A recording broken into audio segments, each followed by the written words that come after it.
Assalamualaikum warahmatullahi wabarakatuh.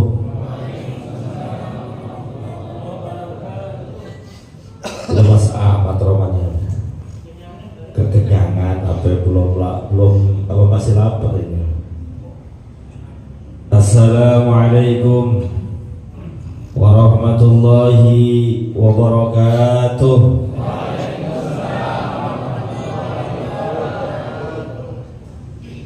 Bismillahirrahmanirrahim. Alhamdulillahi rabbil alamin. Allahumma salli wa sallim ala sayyidina Muhammadin wa ala alihi wa sahbihi ajma'in, amma ba'du. Yang sama-sama kita hormati dan muliakan Ahil Aziz, Imam Sholat Tarawih kita pada malam hari ini, Ustaz Ahmad Furqan bin Marzuki bin Haji Marzuki, Sarjana Filsafat.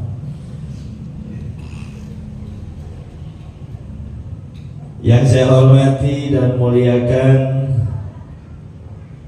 para asatiz, para orang tua, segenap pengurus dan jamaah Masjid Al-Anwar yang dimuliakan oleh Allah. Alhamdulillah, tidak terasa Ramadan sudah kita lalui kurang lebih 2 pekan lamanya. Maka kita lihat banyak masjid dan musola mengalami perubahan yang sangat dahsyat. Jika pada malam-malam pertama masjid terasa sempit, musola terasa sesak karena penuh dan padatnya jamaah yang hadir melaksanakan sholat isya dan tarawih. Namun mulai ke sini masjid kita kembali menjadi longgar, musola kita kembali menjadi luas, saf-saf barisan kita semakin maju ke depan. Mulai ada pengurangan, karena memang begitulah hakikatnya kehidupan. Ketika kita ingin lurus beribadah kepada Allah, pasti banyak godaannya, pasti banyak cobaannya, karena syaitan tidak ingin kita benar-benar lempeng di jalan Allah Subhanahu wa ta'ala. Perubahan karena semakin banyaknya hari Ramadan kita lalui juga terlihat dari para imam kita yang mulai pada sakit karena kebanyakan jadwal. Udah bayangin aja dari malam pertama sampai gini hari imam terus. Bagaimana gak batuk pilek, minumnya teh pucuk. Pengurus juga udah mulai letih, lelah dan capek. Saya lihat tadi Bang Alam kayaknya udah capek banget. Bang Alam, pada Bang Alam, kita doakan yang lagi sakit, semoga Allah Subhanahu wa ta'ala pulihkan kesehatannya, sembuhkan penyakitnya, bisa terus beribadah dengan sebaik-baiknya. Hadirin yang dimuliakan oleh Allah, Ramadan itu adalah bulan istimewa. Kita paham betul.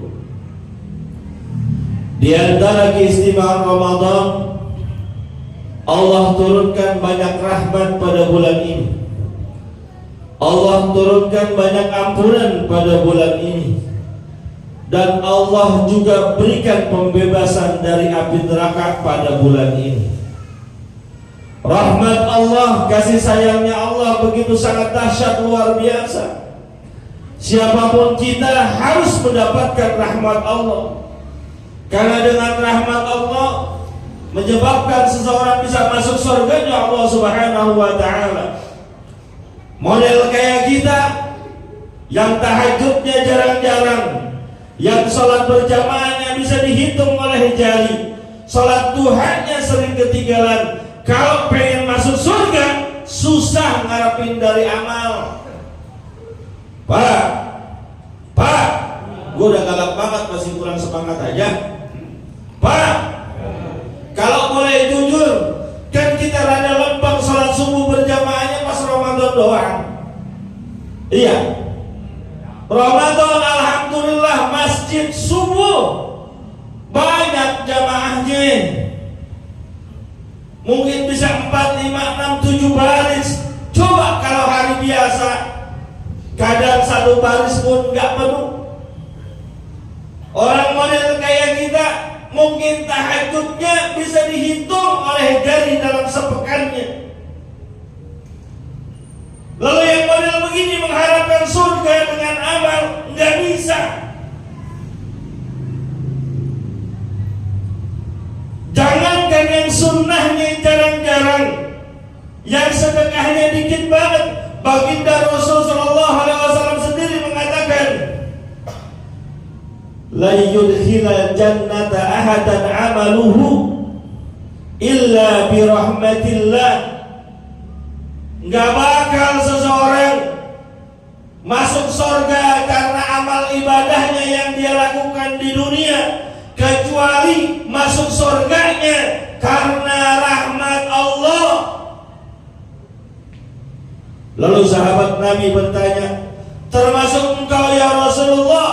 Kata baginda Rasul, iya, termasuk saya. Masuk surganya pun karena rahmat dari Allah Subhanahu wa ta'ala. Kalau gitu, ternyata rahmat Allah penting. Rahmat Allah adalah modal kita untuk meraih kebahagiaan di dunia, juga kebahagiaan di akhirat. Pertanyaannya sekarang, bagaimana kita bisa mendapatkan rahmat Allah? Bagaimana kita bisa mendapatkan kasih sayangnya Allah? Yang dengan rahmat dan kasih sayangnya Allah itulah yang insya Allah akan mengantarkan kita menuju surganya kelak. Dalam sebuah hadis, baginda Rasulullah SAW memberikan trik, memberikan cara, memberikan metode agar bisa mendapatkan rahmat Allah. Kata beliau baginda Rasul, irhamu man fil ardi yarhamkum ma bis sama. Kalau pengen mendapatkan rahmat Allah, kalau pengen mendapatkan kasih sayang Allah, maka tebarkanlah kasih sayang di muka bumi. Jadilah orang baik di muka bumi.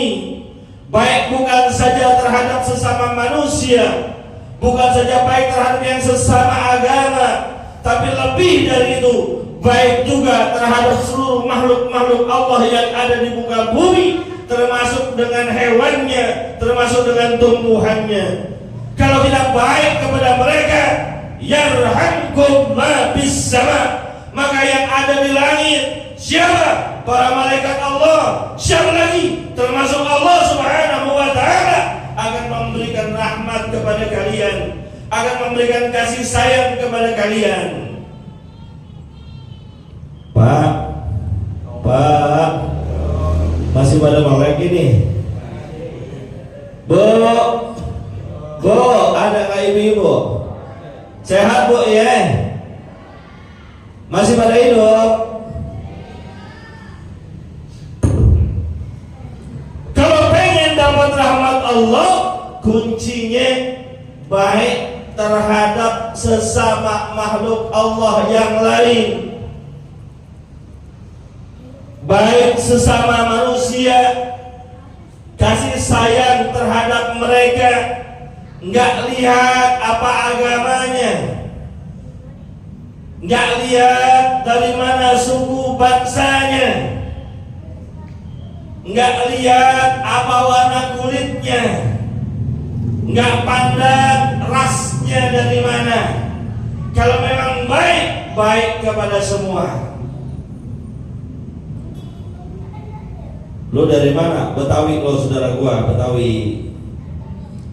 Mohon maaf ini ya, sekedar contoh.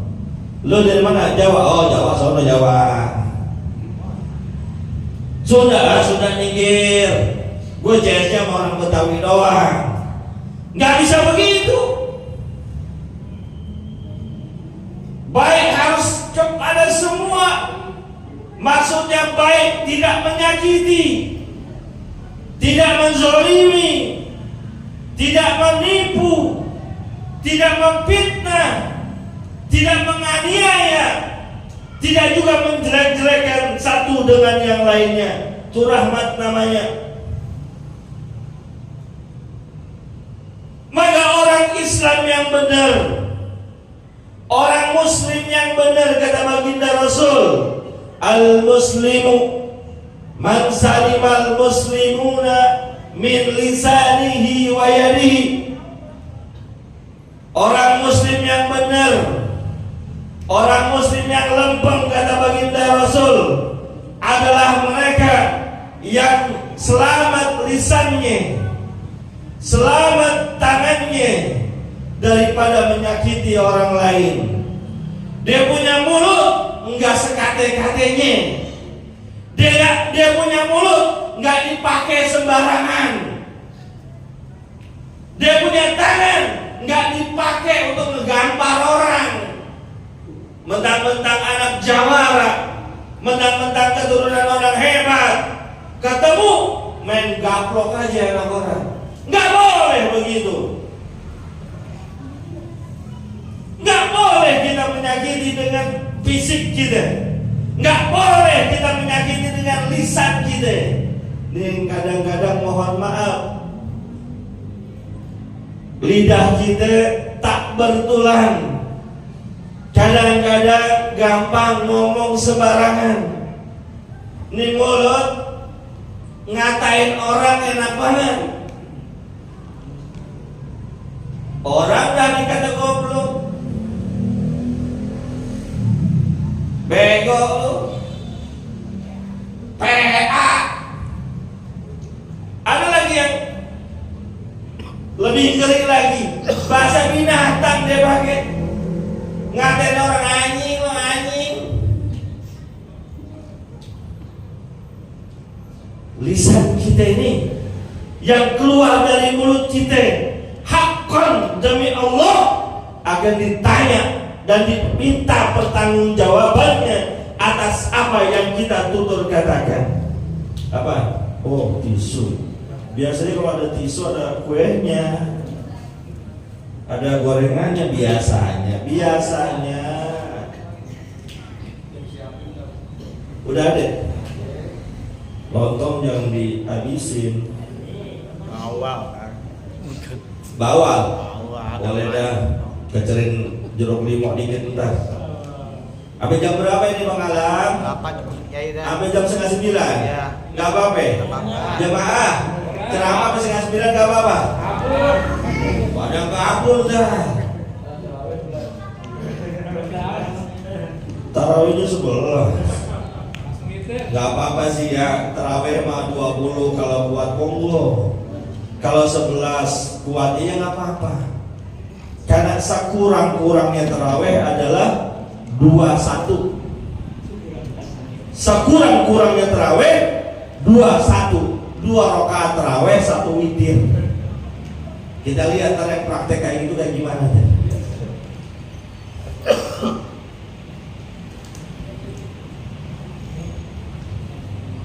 Maka Rasulullah SAW ngajarin kita nih melalui lisan sahabatnya yang bernama Uqbah bin Amir. Beliau bercerita, suatu ketika aku berjumpa dengan beliau baginda Rasul, lalu dipeganglah tanganku seraya berkata, ya Uqbah, wahai Uqbah, silman qata'ak, waktiman haramat, wakfu amman zalamat. Sebuah nasihat baginda Rasul yang disampaikan kepada Uqbah bin Amir radhiyallahu taala anhu, yang insya Allah nasihat itu juga buat kita umat akhir zaman. Kalau pengen selamat dunia dan akhirat, sayangnya Allah, 3 kuncinya. Yang pertama, silman qata'an. Sambunglah tali silaturahim kepada orang-orang yang sudah memutuskannya kepadamu. Punya saudara, punya sahabat, udah gak mau kenal. Saudara sedarah, lahir dari bapak ibu yang sama, cuma gara-gara permasalahan sedikit jadi berantem, bertengkar, bermusuhan dan bermarah-marahan. Terucap kata dari si abangnya, mulai hari ini kita udah putus persaudaraan. Lu punya urusan urus sendiri, gua punya urusan gua urus sendiri. Putus kita persaudaraan. Ada yang begitu? Ada. Ada yang begitu? Ada. Kalau ketemu yang kayak gitu, ada saudara pengen putusan tali silaturahim kepada kita, baginda Rasul bilang, jangan ditanggepin. Lu begitu kan caranya. Kalau lu begitu, gue juga ikutin. Lu gak mau kenal, apalagi gua. Lu kondangan nggak datang ke rumah gue juga nggak bakal datang ke rumah lu. Lebaran lu nggak nyampe ke rumah gue juga nggak mau datang. Tuh, Betawi biasanya lagunya begitu. Ambekan. Kalau punya saudara yang begitu, kata baginda Rasul, sambung. Dia marah sama kita, datangin rumahnya. Dia tutup pintunya, ketok. Assalamualaikum. Assalamualaikum. Assalamualaikum 3 kali gak dibukain, pulang. Besoknya ada kesempatan datang lagi. Sampai kapan? Sampai dia bosan. Kan ada orang bukan lagi dikunjungin, kagak mau buka pintu, ketemu melengos, amprokan ikan, dia buang pale, yang atuh ngulon, yang atuh nggak ketemu. Itu saudara lu, saudara gue yang mana? Gue gak punya saudara yang kayak gitu. Awas.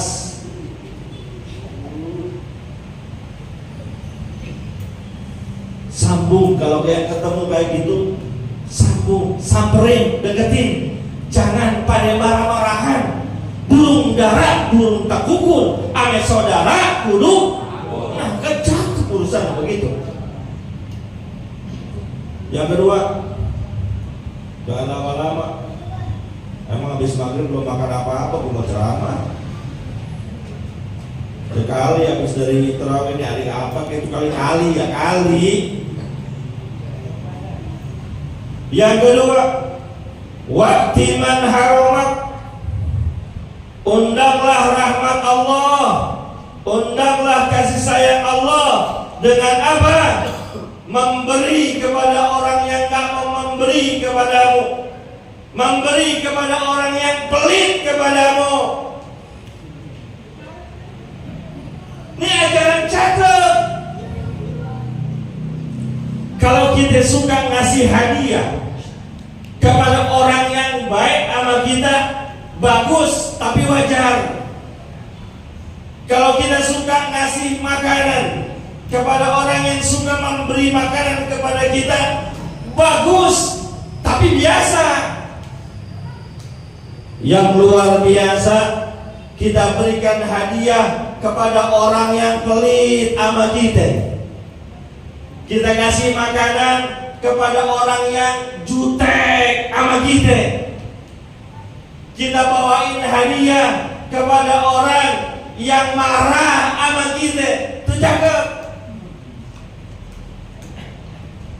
Cuma ini perkara bukan perkara gampang. Kudu punya mental baja. Punya saudara deretan rumahnya sama kita, marah semarah-marahnya sama kita. Dengar ustadz guru ngajarin, ame saudara nggak boleh marahan, apa yang pelit kudu kita kasih hadiah.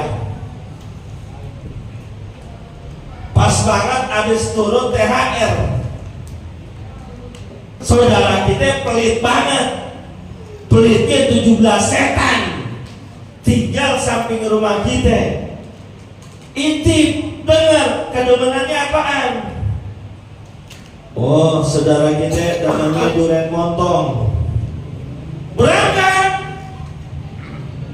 ke Total Buah, sekilonya 69.000 sekarang lagi promo. Kalau bawor 45.000, Musangking 350.000. Yang mahalan mau beli Blackton 600.000 sekilonya. Beliin. Dan Blackton dah kemahalan. Didoyannya duren, beliin montong, sebutir, bulat. Datang ke rumahnya, ketok, assalamualaikum, assalamualaikum. Nih saudara kita ini tidak siapa ya, assalamualaikum. Ya adik gua emang ketek banget sama dia. Tapi dilihat lah nenteng-nenteng duren itu rumahnya. Kali aja ya itu buat saya hadiah, bukain. Ada apa? Bang, mohon maaf, mohon redo, mohon ikhlas, mohon maafnya kalau saya punya banyak salah.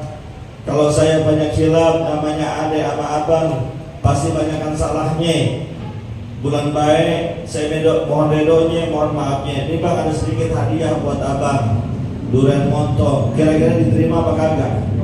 Diterima apa kagak? Kebangetan kalau nggak diterima. Kalau nggak terima, lemparin. Baik sama orang yang pelit sama kita, baik sama orang yang marah sama kita. Yang ketiga, wa'fu amman zolama, maafin dosa dan kesalahan orang yang zolim sama kita, orang yang nyakitin kita. Dalam kehidupan kadang-kadang kita suka senggolan, kosmet, baik yang skala kecil maupun yang skala besar. Skala kecil kehidupan rumah tangga, suami sama istri sering koslet apa kagak? Sering koslet apa kagak? Yang sering nyakitin istrinya apa suaminya? Hah? Pak, yang sering nyakitin istrinya apa suaminya? Bu, yang sering nyakitin istri apa suami? Dua-duanya. Kadang istri nyakitin suami, suami nyakitin istri. Maka ketika ada orang yang nyakitin kita, apapun bentuknya kezaliman yang ditimpakan kepada kita, maafin sebelum mereka minta maaf. Itu cakep. Karena orang yang mampu memaafkan kesalahan orang lain yang zalim kepada diri kita, walaupun dia nggak minta maaf, garansinya adalah surganya Allah Subhanahu wa ta'ala. Mudah-mudahan ada manfaatnya. Pengen saya ceramah sampai 8:30, ini baru jam 8 udah 3 orang yang keluar gitu. Gua tambah 10 menit keluar lagi 5 orang, lama-lama gua ceramah sendirian. Terima kasih atas kesempatan yang telah diberikan. Mohon maaf. In uridu illal islaha mastata'tu wa ma taufiqi illa billah, alaihi tawakkaltu wa ilaihi unib. Billahi taufiq wal hidayah wa ridha wal inayah. Assalamualaikum warahmatullahi wabarakatuh.